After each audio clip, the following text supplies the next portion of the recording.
The lie of healthy inflation, and why economists defend it.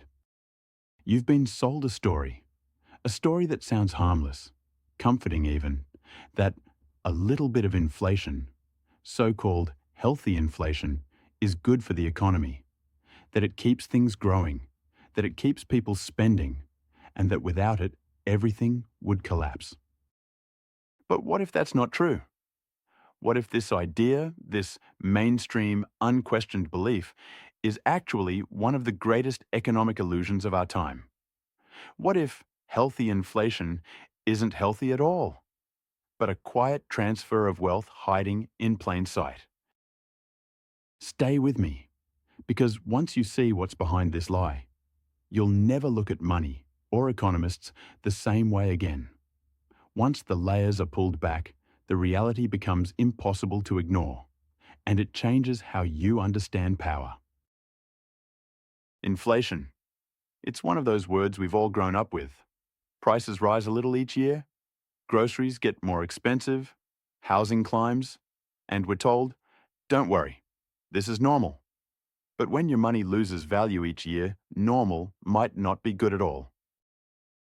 In fact, economists call it a sign of a healthy economy. Central banks around the world even target inflation, around 2% per year. They say that's the magic number, low enough to keep things stable, but high enough to keep the economy moving. But here's where it gets strange. Because if inflation means your money buys less every year, how can that possibly be healthy? Who is it healthy for? And who is quietly benefiting while ordinary people slowly lose value and purchasing power? To understand this, you have to see the story economists tell, and the part they don't. They argue that small inflation is good because it encourages spending instead of hoarding cash. Prices rising slightly nudges people to buy now instead of waiting. If prices rise slowly, spending fuels growth. Businesses expand, jobs are created, and that's how the official narrative frames it. Inflation is the lubricant that keeps the economy functioning.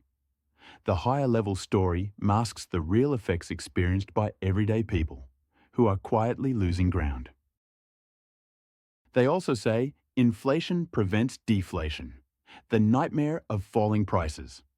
Falling prices, they claim, make people delay purchases, companies cut wages, and recessions spiral. So a little inflation supposedly keeps that from happening, maintaining an illusion of economic stability for the masses. But here's what you're not told. Inflation doesn't affect everyone equally. In fact, it quietly rearranges the economy, picking winners and losers in slow motion. Those with assets benefit, those without suffer, and the invisible transfers of wealth go largely unnoticed. If you're a borrower, inflation helps you. You can repay your loans with money that's worth less than when you borrowed it. If you're a saver, inflation punishes you. The dollars sitting in your bank account lose value every year, leaving ordinary savers at a disadvantage.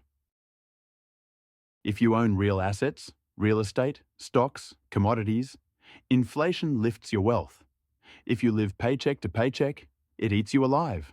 So when economists say a little inflation is healthy, what they really mean is it's healthy for the system and those close to the money. Now, let's go deeper, because this isn't just about prices, it's about power. Economists and central banks defend inflation because it gives them control over wages, employment, and the flow of money itself. It's a mechanism to steer the economy while shaping outcomes quietly. There's something called wage rigidity. Workers don't like pay cuts. Companies can't easily slash salaries without pushback.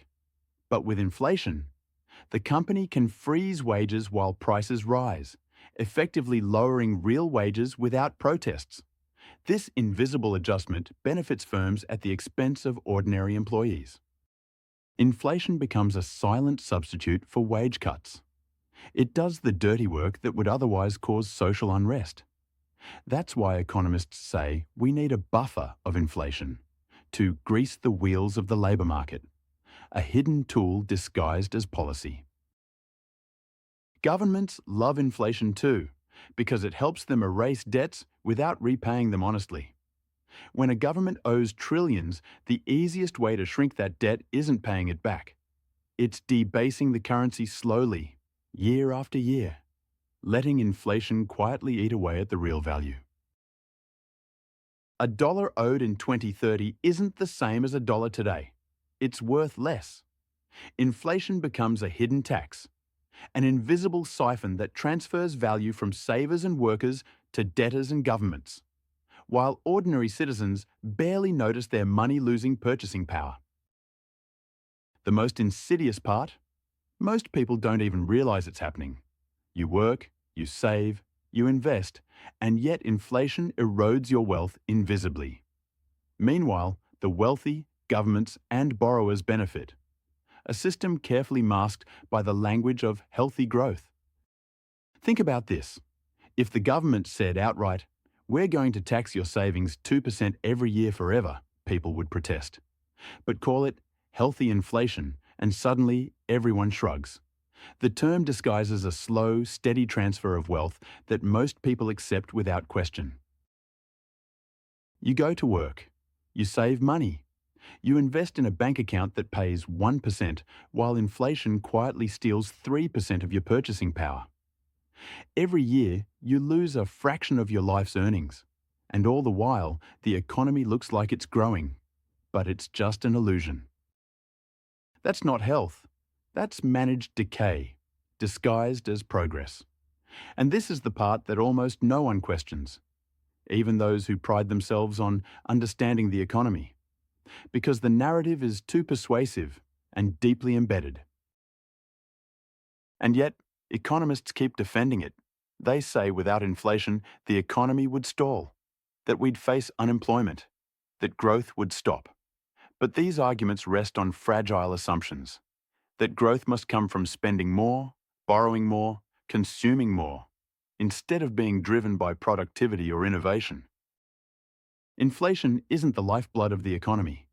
It's the fuel of a debt-based system that cannot survive without constant expansion. If prices stopped rising, if credit stopped expanding, the illusion of growth would vanish, and so would the power of those who depend on it most. The phrase healthy inflation serves a purpose. It's marketing, it's conditioning. It's how ordinary people are made to accept losing purchasing power as normal, even desirable, while the system sustains itself at their expense.